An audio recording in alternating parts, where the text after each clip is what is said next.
Я хочу зараз представити доктора Олександра Панкієва. He's the editor-in-chief of the Forum for Ukrainian Studies, the online analytical magazine of the Contemporary Ukrainian Studies program, and a research coordinator for the Canadian Institute of Ukrainian Studies, CIUS, at the University of Alberta in Edmonton. He is also president of the Alberta Society for Advancement of Ukrainian Studies and vice president of the local Alberta and International Education Association. He sits on the boards of other organizations, many others. Thank you and welcome, Dr. Oleksandr.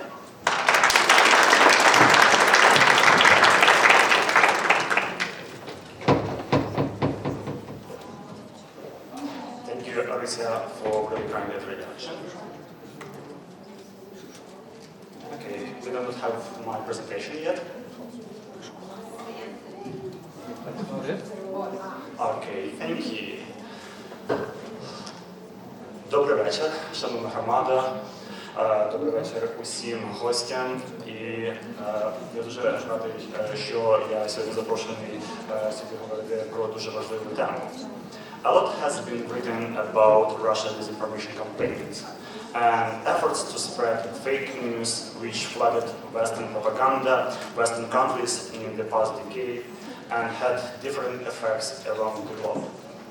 However, many fail to see or perhaps ignored what this meticulously planned propaganda might lead to.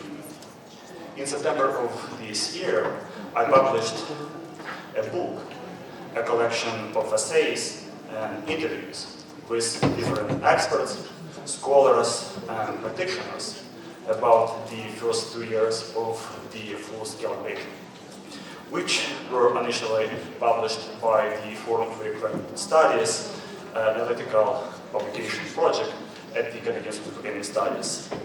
The book title is Narratives of the Russo-Ukrainian War, a look within and without. The opening essay in this book, authored by Bo Peterson, a professor of political science at Malmö University in Sweden, bears the title, "The signs were there for all to see, but we did not read them right." Yes, the signs were always very clear and obvious indeed. Russia launched 2 wars against Chechnya in the 1990s. In 2008, Russia invaded Georgia. In 2014, Russia attacked Ukraine and occupied its Crimean Peninsula and parts of Lugansk and also Donetsk Oblast. In 2016, Russia interfered in the United States presidential election by unleashing a lot of its propaganda forces.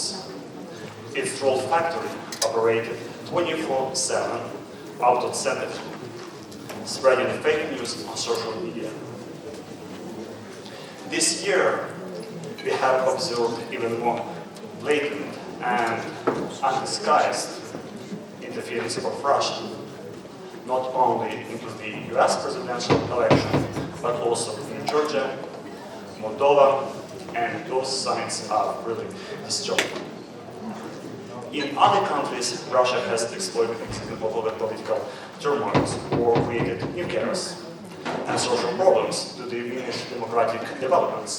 In Europe, where many countries relied on Russia's energy resources, Russia conducted aggressive information campaigns that in many cases even increased European dependency on its gas supplies.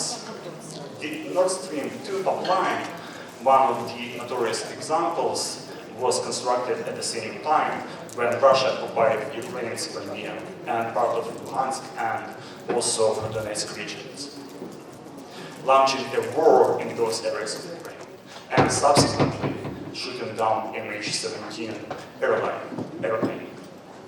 The signs that Russia's atrocities would escalate have always been there.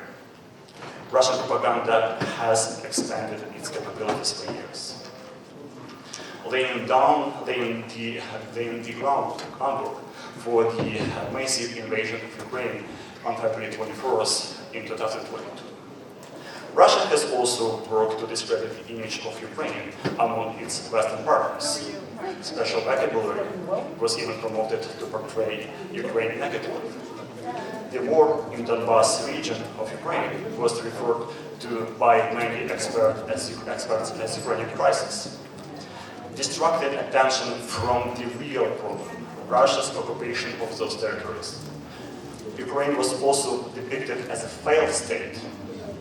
The fact that the country had been at war for 8 years at the time had been often diminished or even ignored, as the war was presented as an internal problem, or even called a civil war. Russian propaganda has a number of different strategic dimensions and targets different social groups and individuals.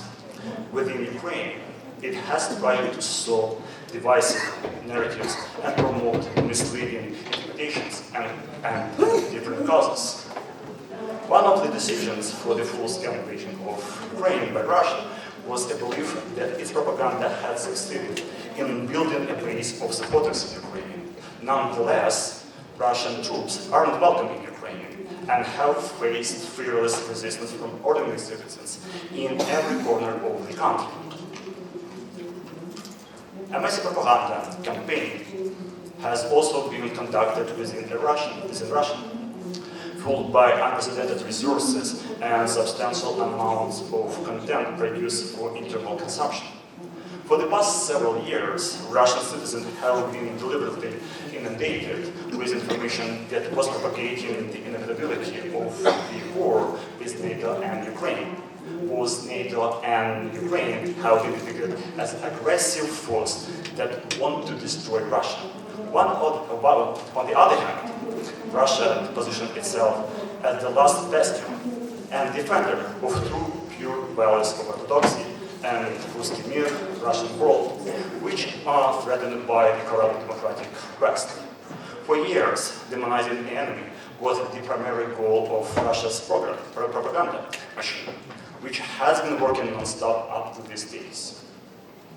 State-owned television channels and outlets have devoted everyday substantial airtime, online and newspaper coverage to vilify Ukraine and its allies. Ukraine has been the main topic of all talk shows and news produced in Russia. This is how Russia deliberately actually started the war.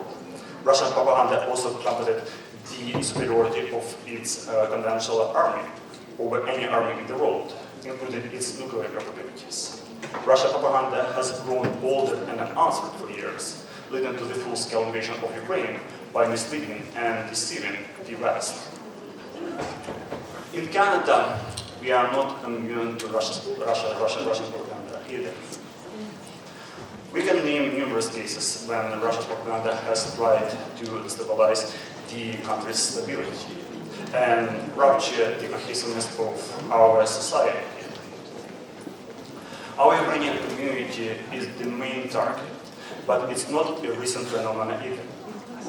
In the times of the USSR, the Ukrainian community in Canada was under ongoing surveillance and attack by KGB operatives. The Security Service Security Service of Ukraine archive holds hundreds of KGB documents that shed light on the scale of the operation and provide evidence that our community has been a target of Russian propaganda for a really long time. For instance, the document that you right now see on the screen reports on Canadian Institute of Ukrainian Studies and its symposium in 1983 about Holodomor, as well as KGB's plans to implement countermeasures to discredit the Institute's work and spread disinformation among the Ukrainian community. The other document shows how propaganda and disinformation was spread in Canada and how reputable Canadian newspapers were planned to be instrumental in disseminating propaganda.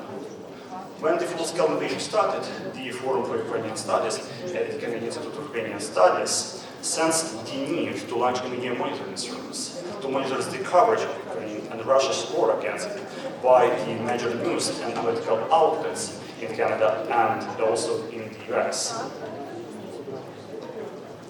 The MMS team tracks open and covert Russian propaganda and disinformation messages in English language media, helping the forum's readers navigate the oceans of information about Ukraine in the media. The MMS publishes weekly reports on Ukraine and the coverage it receives. So far, almost 150 reports have been released. The MMS team has identified numerous major misconceptions that risk disturbing interpretations and analysis of what is going on in Ukraine. The most disturbing discovery is that we also found numerous websites that explicitly disseminate Russia's disinformation and fake news aimed at the Canadian society. But the question is, what can we do about it? As a community, we need to work closely with our government representatives to legislate the technical and other capabilities to halt the spread of Russia's propaganda, online and in other forms. We should also provide support to research and educational institutions across all campuses in Canada to produce well-researched evidence of Russia's harmful activities and educate the next generation about Ukraine and its people and decolonize Russian history to increase societal resistance to disinformation. The media should be our ally as representatives of this profession who follow the highest standards are also under attack now. We also need to take care of our community and the other communities as we are stronger together. And evil must be called evil. As one of the contributors in the book I mentioned at the beginning, Evgenia Podolna, a journalist from Ukraine, pointed out, because interpreting science for propaganda and what it might lead to is also a question of courage to speak and act. Thank you. Slava Ukraini.